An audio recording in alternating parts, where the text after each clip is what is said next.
Jay Sri Radheshyam. Life sketch of Saraswati Prabodhananda.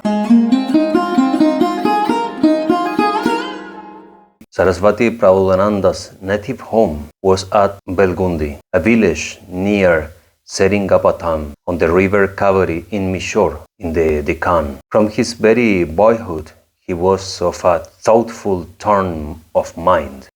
In his early life, he studied the Vedas and the 6 schools of Hindu philosophy, especially the Vedanta, and the nothingness of the world, as delineated by Shankaracharya in his well-known commentaries on the Vedanta philosophy. So much impressed him that he renounced the world at a very early age, even before his marriage, and turned as sannyas by embracing the cult of Shankaracharya. He now settled at Benares, the then greatest center of learning in Western India. At that time, there were 2 main centers of learning in India, one at Benares and the other at Navadvip. The former was well known for the culture of the Vedanta philosophy and the later for the Nyaya philosophy. Saraswati Prabodhananda was the leader of the Vedantists and Vasudev Sarvabhauma was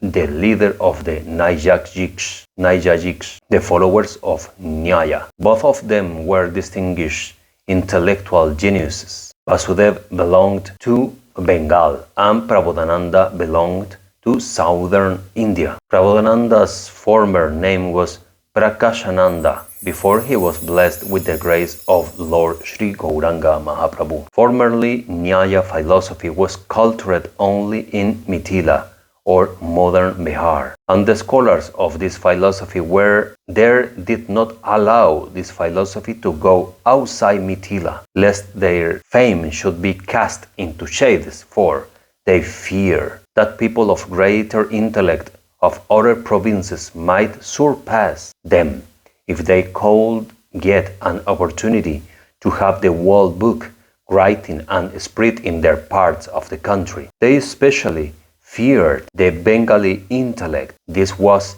in the 15th century, when there was no printing press. The only way of access to the book was to write it out and thus spread it from place to place. But it was not allowed. So students from other provinces will go there to study this philosophy. And it happened that Vasudev Sarvabhauma of Navadvip went there as a student, and so sharp was his memory, and so keenly did he feel the want of this great philosophy in Bengal, that he committed the world book to memory and brought it to his own province. It was he who first started at Navadvip Atoll, or school for teaching Nyaya, in a most attractive way. Mithila was thus really thrown into the background, and students from various provinces began to flock to the feet of this great teacher, Sarvabhauma. And this was an age of learning, and students came by thousands. Not only Nyaya, other branches of knowledge also were cultured here at Navadvip, which was then a very big city. Sarvabhauma's renown spread far and wide. Raja Pratap Rudra, the then mighty independent Hindu king of Odisha, heard of his reputation and made him his court pundit. So great was his influence that next to Jagannath he was adored by one and all of the world of Odisha. He shifted his home from Navadvip and lived with his family at Puri, near to the temple of Jagannath. The big house known as Ganga Mat at Puri still stands to remind one of the vast erudition of this great scholar. Though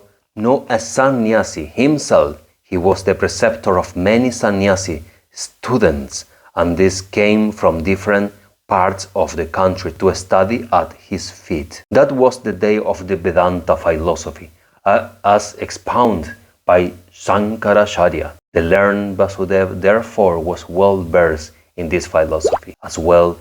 Nay, he was well versed in all the philosophies and all the sacred Hindu scriptures as a great scholar of his reputation should have to be. He too was a great follower of Sarkar, except in the fact that he did not embrace the sannyas stage of life. He cherished the theory of Sarkar in high esteem and considered it to be the highest goal of human life. And what is this theory in short? It is this: true salvation consists in the absolute merging of the human soul in the great divine soul. The cult of Bhakti and Prem was unknown to them, or at least not recognized by them. Sarvabhauma had seen before his very eyes at Puri various expressions of Bhakti, for millions of people from different parts of the country flocked there to be blessed with the sight of Jagannath. They all bowed before him, fell prostrate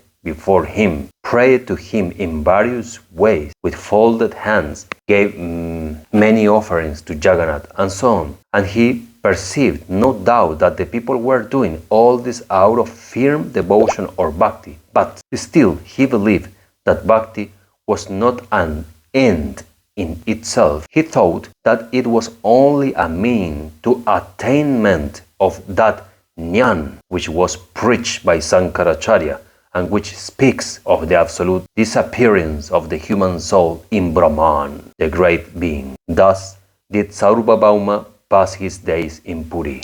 Sri Gauranga, the latest incarnation of God, or better, who is God incarnate, came down to the world at Navadvip, and from the very beginning of his descent up to the age when he was 24 years, he transformed the whole of Bengal into a land of bliss by his sweet kirtan. One writer puts it beautifully that Santipur was almost immersed, and the wall of Nadia, Navadvip, was flowed by the ocean of love revealed and swollen by the holy kirtan introduced by the Lord. He loved all equally. He made no distinction of caste or creed. The virtuous and the sinful found equal solace in his warm embrace. The learned and the ignorant, the educated and the illiterate, the rich and the poor, the high and the low, all found